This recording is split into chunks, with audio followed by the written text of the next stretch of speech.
Bueno, muy buenos días. Este es el grupo número 4 de la Maestría en Gerencia de los Servicios de la Salud. Mis compañeros Néstor Yáñez, Janet Almanza, Estefanía Alvarado y Elkin Ramírez, quien les habla. Bueno, acá nos toca inicialmente hablar de la epidemiología de las enfermedades infecciosas. Y esto básicamente es una rama de la epidemiología que se enfoca en la distribución, frecuencia y determinantes de las enfermedades infecciosas en la población humana.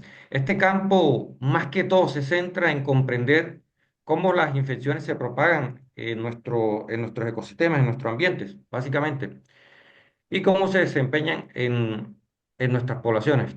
¿Cuál es la finalidad? ¿Cómo nos afecta? ¿Cómo prevenir y cómo controlar las enfermedades infecciosas a nivel comunitario y global? ¿Me regalas la segunda diapositiva, por favor? Bueno, pero para esto es importante tener en cuenta, claro, los conceptos claves como el agente causal, donde se refiere a microorganismos en tal así que genera la causa, como por ejemplo las bacterias, los virus, los hongos, los parásitos, los priones. También tenemos que tener en cuenta los huéspedes, que se refieren a los organismos que albergan al agente causal.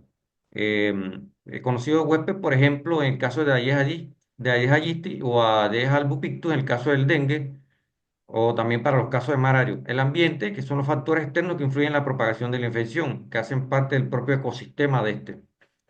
Y esto es importante para tener en cuenta. Vamos entonces, en este orden de ideas, a dejar claro las definiciones de transmisión. Cuando nos referimos a la transmisión o a la cadena de transmisión, es el proceso mediante el cual el agente infeccioso pasa de un huésped infectado a otro huésped susceptible. Esta transmisión puede ser de forma directa por contacto físico o indirecta a través de vectores, por superficies contaminadas como puede ser el aire o puede ser directamente por el contacto. Los tipos de transmisiones se dividen en transmisiones directas, que está a continuación en la otra diapositiva, que son por contacto físico, transmisión de enfermedades, por ejemplo, por transmisiones sexuales, por contacto cercano, por ejemplo, con personas que están infectadas con infecciones que son bastante reactivas y contaminantes, como la TBC cuando está en su fase reactiva. Y la transmisión indirecta a través de vehículos como aguas, alimentos, superficies contaminadas que son indirectas, o vectores como mosquitos o garrapatas como tal, ¿oyeron? Entonces, voy a dejar claros los ejemplos de transmisión física que ocurre de persona infectada que tiene contacto físico con otra, como un apretón de manos, un abrazo, un beso, tocarlo a la piel de otra persona. Esto es contacto físico directo. La transmisión sexual se da a través del contacto sexual, como ustedes lo saben, con pacientes que tienen enfermedades de transmisión sexual, ETS, como VIH, como sífilis, enfermedades por gonococo. Y la transmisión materno-fetal, que está en la otra diapositiva, durante el embarazo, el parto o la lactancia, un patógeno puede transmitir directamente de la madre al hijo. Lo podemos ver en la otra diapositiva. Hay otras que son transmisiones indirectas, y estas transmisiones indirectas pueden ser a través de superficies, objetos contaminados. Los patógenos pueden sobrevivir en objetos como las máquinas de puertas, en los teléfonos, los utensilios, y inclusive una persona puede ser infectada al tocar este objeto o contaminarse entre ellos directamente. Y esto es lo que pasa más que todo en las infecciones en los procesos intrahospitalarios, que prácticamente esa transmisión se da directamente entre el agente sanitario y su paciente. Hay otros que son paralizadores y gotículas. Cuando la persona estornude, habla, tose, esta persona expele pequeñas gotas que tienen patógenos, las cuales puede ser inhalada por otra persona cercana, otra persona cercana. Un ejemplo típico de esto es el virus de SARS-CoV-2 o el virus de la influenza. Transmisión por aire puede ser aerosoles respiratorios. Los patógenos pueden permanecer suspendidos en el aire durante largos periodos y permiten su transmisión. Por polvo contaminado, algunos casos, sobre todo con microorganismos que son espolurados o que son resistentes a los agentes que producen la desinfección. En estos casos, por ejemplo, más que todos los microorganismos que tienen esporas, productores de esporas. Hay otros que pueden ser transmisiones por vectores. ¿Oyeron? En este orden de ideas, también tenemos que tener en cuenta los métodos utilizados en la epidemiología de las enfermedades infecciosas. Y estos métodos son básicamente los que habíamos tocado en la clase anterior. Más que todos los estudios son los descriptivos. Estos estudios se utilizan para escribir la distribución de las enfermedades infecciosas, tiempo, lugar, persona, más que todos los determinantes. Puede incluir la recopilación de datos de la incidencia y la prevalencia de la enfermedad. El otro estudio es el estudio analítico. más que todo. Esos estudios analíticos se utilizan para identificar factores de riesgo como tal que aumentan la probabilidad de que una persona contraiga la enfermedad infecciosa. Y en este se subdividen otros como estudios de corte, los de casos y controles, que son los más comunes. Y los modelos matemáticos que hoy por hoy son uno de los que cobran más relevancia, se utilizan en la epidemiología para predecir la propagación de la infección y evaluar el impacto en las diferentes intervenciones. Más que todo se utilizan sobre todo en campañas de prevención y promoción, y un ejemplo típico de esto son las vacunaciones. ¿Me regalas la otra diapositiva? Bueno, ¿cuál es la importancia de la epidemiología en el control de las enfermedades infecciosas? Bueno, la epidemiología de las enfermedades infecciosas es crucial para la prevención de brotes de pandemia, y estos estudios permiten la vigilancia y el monitoreo, el desarrollo de intervenciones, la implementación de políticas públicas y una respuesta a emergencias. Entonces, podemos decir que la epidemiología de las enfermedades infecciosas desempeña un papel fundamental en la protección de la salud pública al proporcionar una herramienta y el conocimiento necesario para controlar, prevenir la propagación de enfermedades infecciosas tanto a nivel local como global. Y básicamente de esto se trata este seminario. A continuación, la compañera le va a regalar datos y estadísticas que son un poco más profundos. Bueno, gracias. Bueno, estos son el mecanismo de transmisión, ya lo habíamos hablado.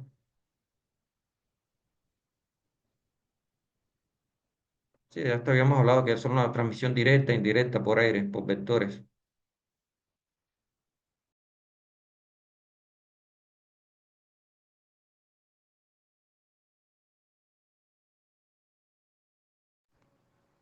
Tu audio, Janet.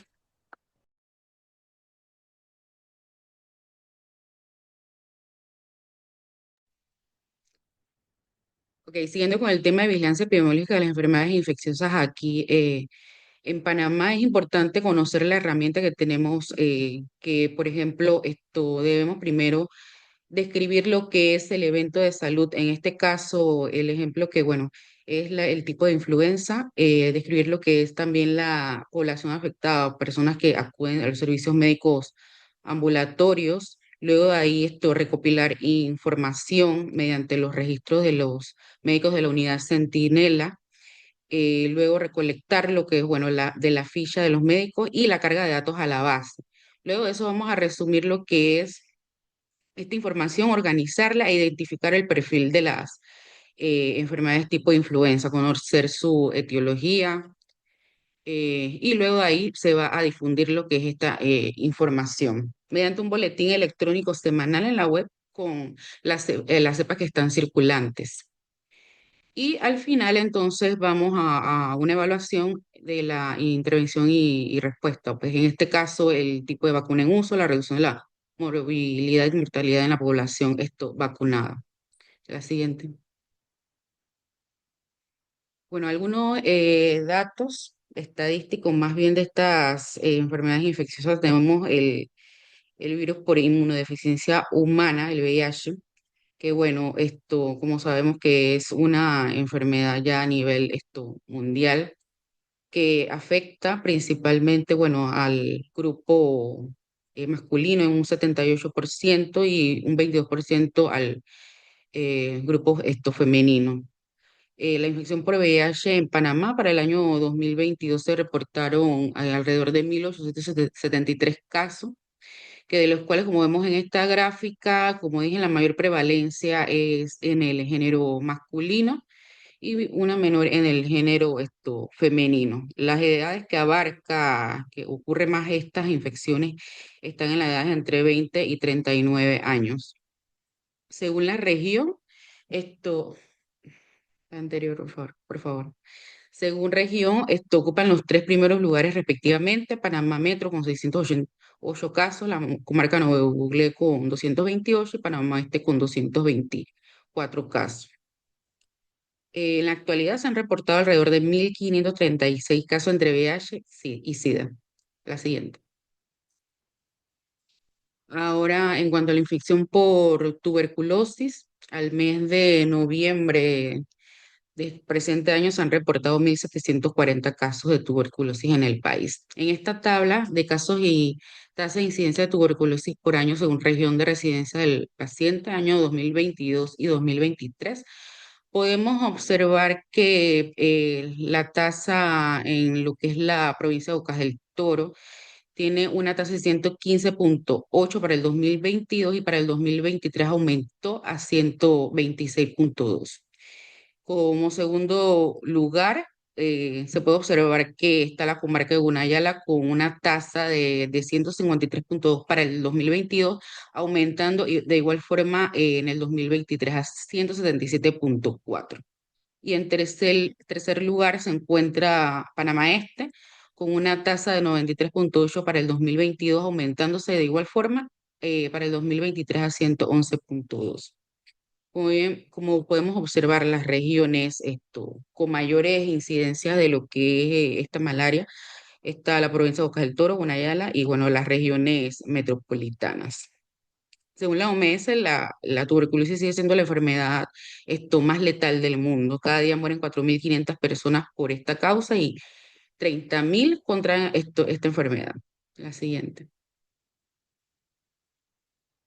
Bueno, otras enfermedades infecciosas, bueno, de transmisión sexual, tenemos que para el periodo del 2021 podemos observar que la tasa abarca principalmente lo que es la vulvovaginitis en un 275, luego seguido de la enfermedad inflamatoria pélvica de 66,9 y el papiloma del virus 59,7. Siguiente. Aquí tenemos ahora lo que es la infección por malaria. Esta infección afecta lo que es principalmente a la comarca de Madugandí, Darién, las comarcas Guargandí, la comarca de Gunayala y Bocas del Toro, principalmente, bueno, como vemos, a comunidades indígenas. Aquí tenemos una tabla de casos y tasas de incidencia registrados en la República de Panamá desde el año 2004 hasta el 2023, donde podemos observar que en el 2004 hay una tasa significativa del 160,6 por cada 100.000 habitantes. Luego de ahí hubo una disminución y nuevamente aumentó para el 2021 a 105,4 y relativamente aumentando hasta el 2023. Afortunadamente, bueno, en los últimos años no se ha reportado muerte por malaria, pero igual sigue representando un problema de salud importante para el país. Siguiente. Bueno, aquí otra tabla más resumida ya por región. Podemos observar que la malaria, como lo dije anteriormente, esto afecta en lo que es las poblaciones indígenas en extrema pobreza, áreas de difícil acceso. Está, como le dije, Cunayala, Darien, Nuevo Uglé, Panamá Este, principales casos de malaria en el país. Siguiente. Y bueno, algunas estadísticas ya de forma general. Bueno, que ahora el compañero va a especificar más lo que es los casos de dengue a nivel del país. Tenemos que hasta la fecha se han registrado 22.527 casos y 44 defunciones. De la leishmaniasis se han registrado 847 casos. Del chikungunya se han registrado 3. Del gusano barrenador 79. Y de algunas infecciones respiratorias que también se van a detallar más adelante, se han registrado 17.436 casos. La viruela sísmica, 5 casos y de la leptospirosis, 63 casos.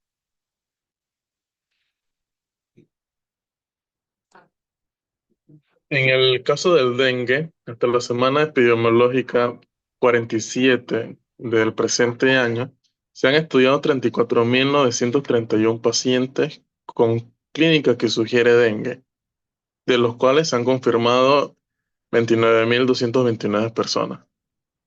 Por número de casos, las 5 regiones con mayor cantidad de casos son la región metropolitana, San Miguelito, Colón, Panamá Oeste y Panamá Norte, acumulando el 69,6% de los casos confirmados del país.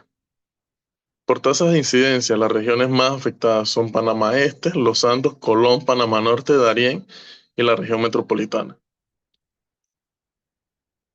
Se han registrado 232 casos de dengue grave y 50 defunciones hasta la semana 47, siendo Colón, la región metropolitana, Panamá Norte y Chiriquí las que registran el mayor número de defunciones. Desde la detección de casos de dengue en 1993, ha registrado un comportamiento cíclico. No obstante, a partir de año 2022, se observa un incremento marcado y sostenible de casos de dengue en lo que va transcurrido hasta el presente año. A partir de la semana 23 del 2024, se dio un incremento sostenido de casos alcanzados entre la semana 31 y 34, más de 1.000 casos semanales. Desde la semana 35 a la 46 se observó reversión en esta tendencia. No obstante, en la semana 46 se registró un pequeño repunte de casos que pudiera mantenerse en la semana 47, una vez que se actualizan los resultados más recientes. Siguiente. Enfermedades respiratorias. Durante el 2024 se ha identificado la circulación durante todo el año de los virus respiratorios, en los que podemos mencionar la influenza, parainfluenza, el virus sincitial, adenovirus y el rinovirus. Como se puede observar en el gráfico, el virus de influenza, el virus sincitial y rinovirus son los que se identifican con mayor frecuencia. El porcentaje de positividad al virus de influenza se encuentra por debajo del umbral estacional desde la semana 28. En cuanto al virus sincitial, el porcentaje de positividad en la semana 32 tiende a la disminución y se ubica por debajo del umbral estacional. El porcentaje de positividad del SARS-CoV-2 se ha mantenido debajo del umbral desde la semana 28. Siguiente. Ujú. Para el presente año, hasta la semana 47, se han confirmado 94 defunciones por COVID.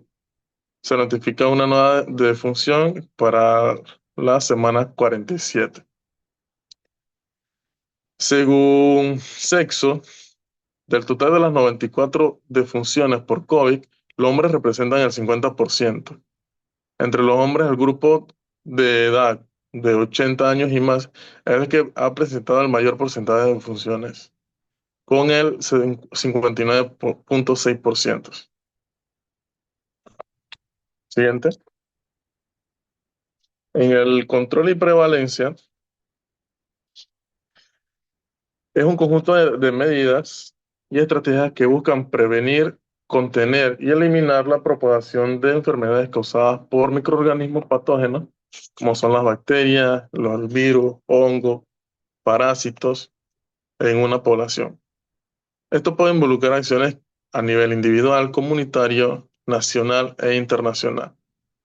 Algunas de las estrategias es la prevención, el lavado frecuente de las manos, el uso de desinfectantes, cubrirse la boca al toser, el diagnóstico oportuno, el control de vectores, aislamiento y cuarentena de pacientes infectados con alguna enfermedad infecciosa, la educación y la sensibilización a nivel de la sociedad, la vigilancia epidemiológica, tener un monitoreo,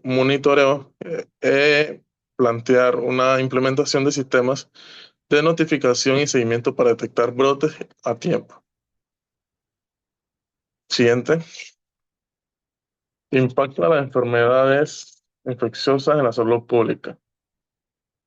Las enfermedades transmisibles afectan desproporcionalmente a la comunidad con recursos limitados y se vincula con una compleja variedad de determinantes de la salud, como la disponibilidad de agua potable y saneamiento básico, las condiciones de la vivienda, los riesgos de cambio climático, las iniquidades por razones de géneros, los factores socioculturales y pobreza, entre otros.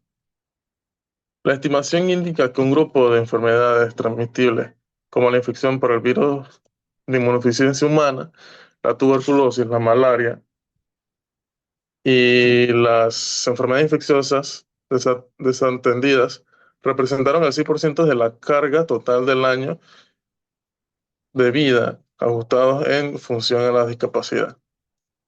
La Organización Panamericana de la Salud prioriza la prevención de enfermedades, la expansión y consolidación de la cobertura de la vacunación, el acceso al tratamiento, al fin de el fin de las epidemias de enfermedades transmisibles y, en última instancia, la eliminación de las enfermedades.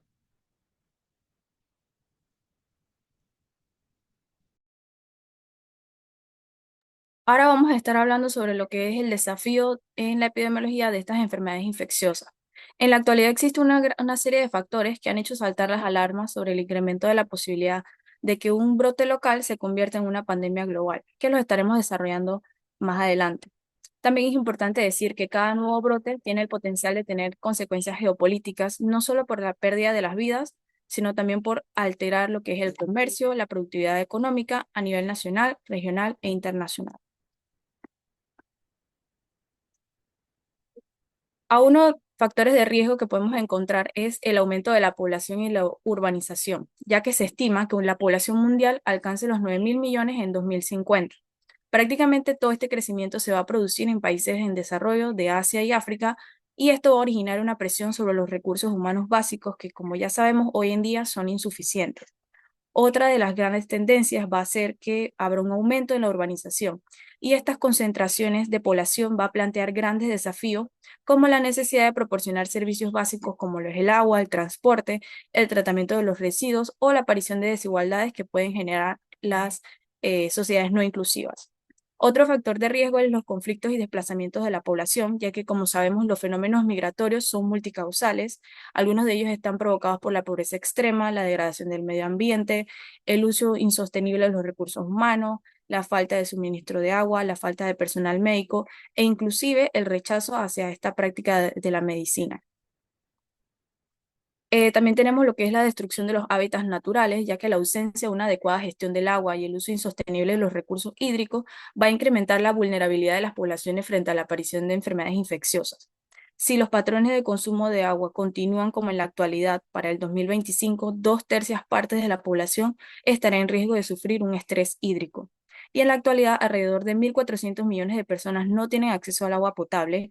3.000 millones no se benefician de esta agua producida en una planta potabilizadora, y también se estima que 15 millones de niños mueren cada 5 años por el suministro de agua contaminada. También tenemos lo que es el cambio climático, que es considerado un multiplicador de riesgos a nivel mundial y uno de los principales desafíos a los que se enfrenta la humanidad en las próximas décadas. Tanto los factores climáticos como la temperatura, las precipitaciones, la humedad, también la aparición de enfermedades vectoriales, los golpes de calor. También tenemos lo que son los fenómenos meteorológicos como la sequía, los huracanes, las lluvias, van a suponer un aumento de las víctimas y de las vidas que pueda costar. Ahora bien, hablemos sobre las consecuencias económicas de las pandemias.